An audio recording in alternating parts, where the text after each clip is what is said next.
Look at that. It's Very proud of you. Here we go. The camera also shines a light. I saw the funny expression I make when I'm shocked. Hi besties, it's Anya from Reality Recap. So, guess what? Kody Brown's book is finally coming out on September 2nd. Now, I've seen some of you in the comments on a pretty frequent basis saying some things like you don't know what she's actually going to say in the book, and if she's actually going to spill all the juicy, messy stuff. But let me just say, having read the quote Kody just read out in an Instagram post, the one on the back of her book, it does sound like she's finally deconstructing and deprogramming. She's finally coming to terms with the fact that a lot of what she had to say on the show was all founded upon the indoctrination she was raised with, the programming she was educated in from a very young age. She was instructed not to be a burden, to always agree, and to accept things the way they were. Here's the complete clip. My ancestors had figured it out too.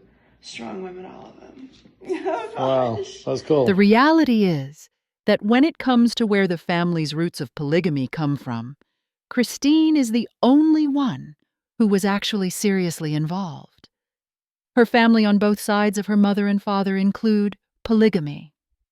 There isn't that level of generational involvement with any of the other members of the family, not even Mary or Robin. Robin's biological parents actually converted from the LDS Church into polygamy. They didn't grow up in it themselves. So, technically, Robin and her siblings were the first generation. Mary's father didn't adopt the faith until she was 5 years old, meaning he wasn't born into polygamy either. But Kody's heritage is saturated with it. Those roots go way back and practically laid out her life's path for her. Way back in the 1980s and 1990s, quite a few of the members of this religion began to defect, especially as more ghastly details emerged about what was going on within the church that they were a part of, the Apostolic United Brethren. That initial wave of defectors opened the door for other people to begin defecting. Annie, Kody's mother, was one such person who defected, as was her aunt, Kristen Decker, and several other uncles and aunts. But Kody held on to the faith tightly, because that's what she was taught. Her father, Rex, was Rulon Allred's son, the ex-prophet who was eventually murdered. But Kody's polygamous past doesn't stop with her father's side. Her mother, Annie, was a polygamous clan as well. Annie is a LeBaron. Her mother, Anna, and her grandfather, Floren, are LeBaron descendants. Floren was actually the brother of Joel, who was the leader of a polygamous cult in Mexico, and was also a brother to Irv.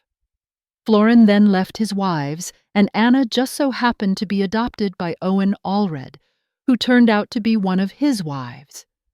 Owen was Rulon Allred's brother, Kody's great-uncle.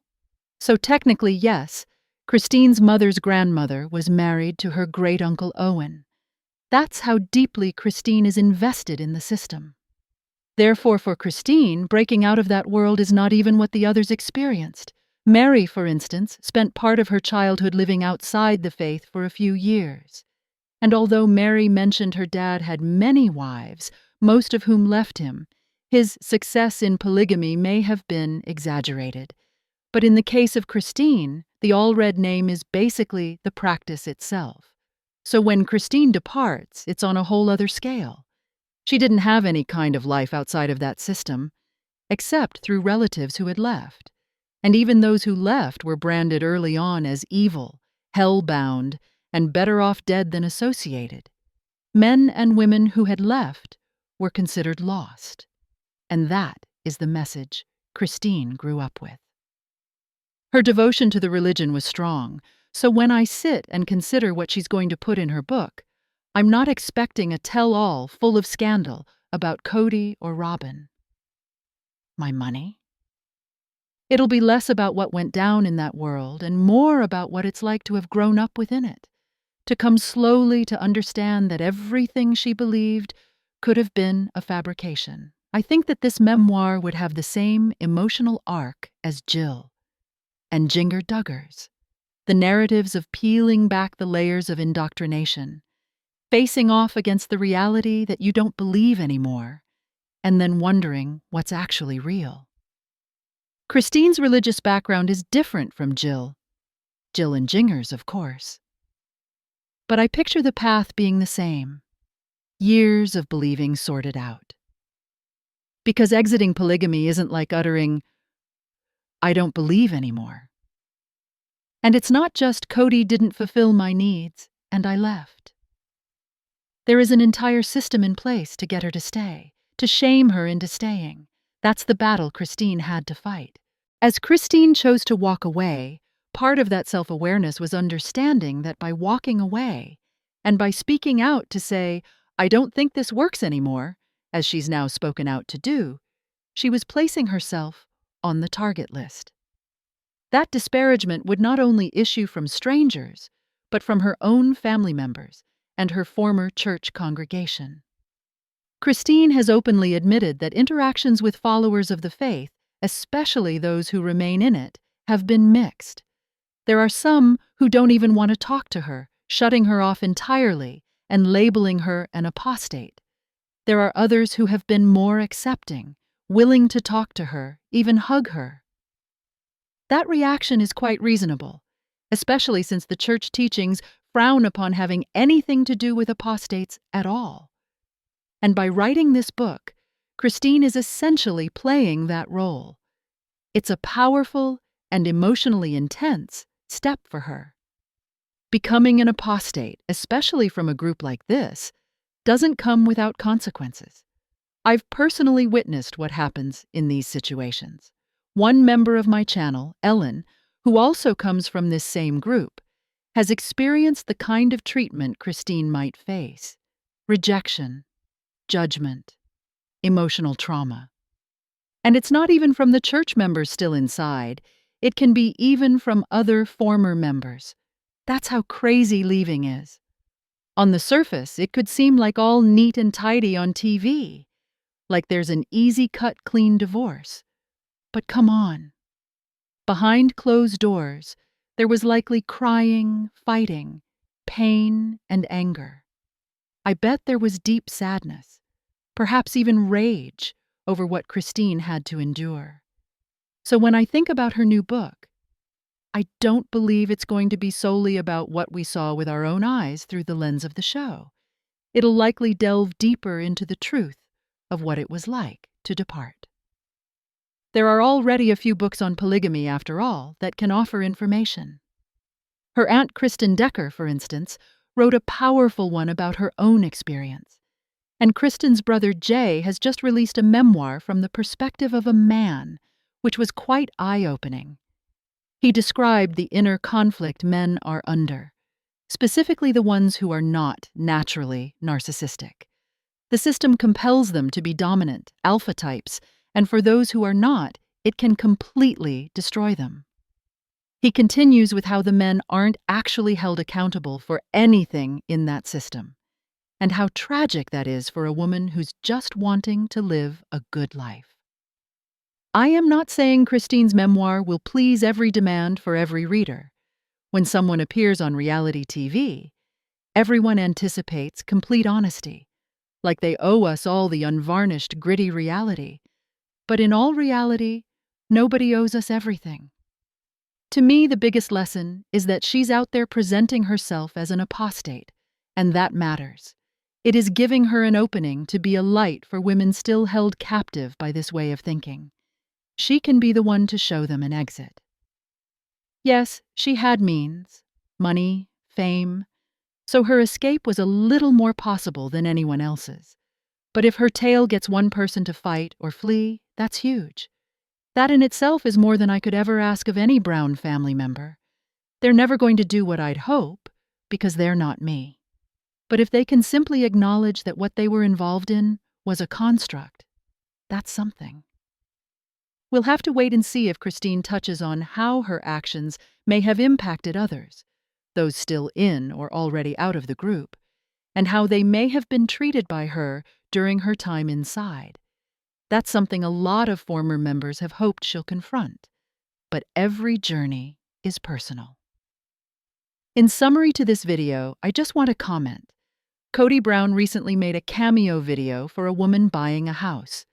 While most of it was pretty basic, there was one thing that he mentioned regarding decorating that sounded like a passive manner of justifying the amount of money that he and Robin have drained from the rest of the family.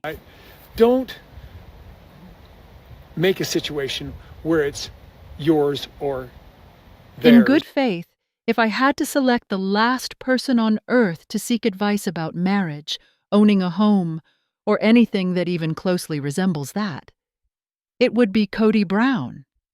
I mean, he's never even stayed in a house for longer than 5 or 6 years, tops. He's always moving, never staying long enough to even scratch what's owed. And on top of that, to remind you, he's had a couple of foreclosures. He's just always on the move. Now, he and Robin do have a new place, a massive $2 million home with a pretty substantial mortgage. But one thing I've consistently noticed over the years is that their house was always more well-decorated than anyone else's. Robin and Kody's place looked like it was straight out of a home magazine, while the other wives' homes looked much more basic by comparison. And seriously, I believe that's how Kody rationalizes spending all that money. He twists it as this deep emotional process, like shopping together and decorating a home creates emotional closeness. It teaches you how to negotiate. But to me, it sounds weird. The way he explains his relationships makes them sound more like business contracts than human ones. He's always talking in terms of negotiate with your wife, like it's a transaction, not a relationship. When he says something about selecting furniture or designing a room as a way of bonding, all I can think of is how much he and Robin overdid with their house, far more than anyone else. And in the end, I think it's just one big excuse. A cover-up. A way of justifying how much they've been extracting from the rest of us. I mean, shopping for furniture never made me more connected to my husband. Honestly, it can be a bit stressful. Luckily, my husband and I mostly share the same vision for our house's appearance, but we're not really into decorating at all. However, I think Kody just employs this idea as an excuse, something to justify to himself why what he has done and how much they have spent is okay. And talking about which, I would so love to hear how much child support precisely he owes Christine. Like, how much past due child support has he accumulated? That's something I hope Christine talks about in her book. Because one of the most glaring signs that Christine was finally out, that she had completely broken down from the belief system, was when she filed suit against Kody for child support and custody. That in itself? That's huge. In their reality, women are taught not to navigate the legal system.